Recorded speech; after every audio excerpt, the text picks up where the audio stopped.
Hello, আসসালামু আলাইকুম। কী অবস্থা সবার? কেমন আছেন? তো অনেক দিন পর আসলে ভয়েস ভিডিও নিয়ে আসলাম। আসলে আমি রেগুলারই করতে চাই কিন্তু আসলে হয়ে ওঠে না। তো ইনশাআল্লাহ আমি চেষ্টা করব রেগুলার ভিডিও দেওয়ার জন্য। তো এই তো সেদিন আমি সন্ধ্যায় নাস্তায় বানিয়েছিলাম কুমড়ো ফুলের বড়া।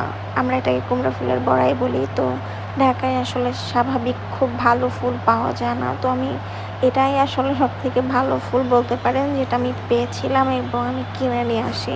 কিনে নিয়ে এসে আসলে পরিষ্কার করে নিই। পরিষ্কার করে নেওয়ার পরে আমি বেসন, তারপর মসলা দিয়ে দিই যেটা দরকার, শুকনো মরিচের গুঁড়া, একটু জিরার গুঁড়া, লবণ, সাথে আমি আদা, রসুন আরও একটু পেঁয়াজ বাটা দিয়ে দিচ্ছি।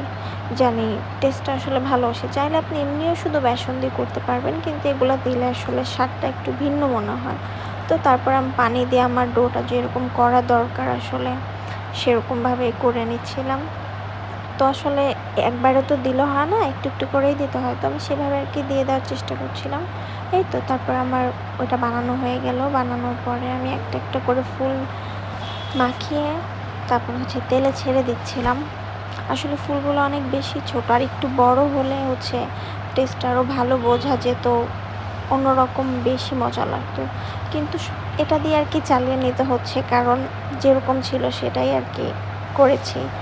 তো এই তো আস্তে আস্তে করে আমি ভাজা কমপ্লিট করছিলাম। আর আসলে এটার টেস্টটা অনেকটা বেগুনের মতোই লাগছিল, কারণ বড় ফুল হলে এটার টেস্টটা আরও বেশি ভালো হয়।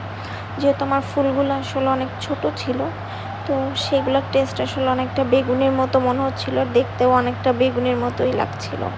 তো আপনারা কে কে আসলে এটা খেয়েছেন অথবা খান, আর কার কার পছন্দ অবশ্যই আমাকে কমেন্ট করে জানাবেন। এই তো আমার ফুলের ফাইনাল লুক, কুমড়ো ফুলের বড়া। তো সবাই জানাবেন কেমন হয়েছে। ধন্যবাদ।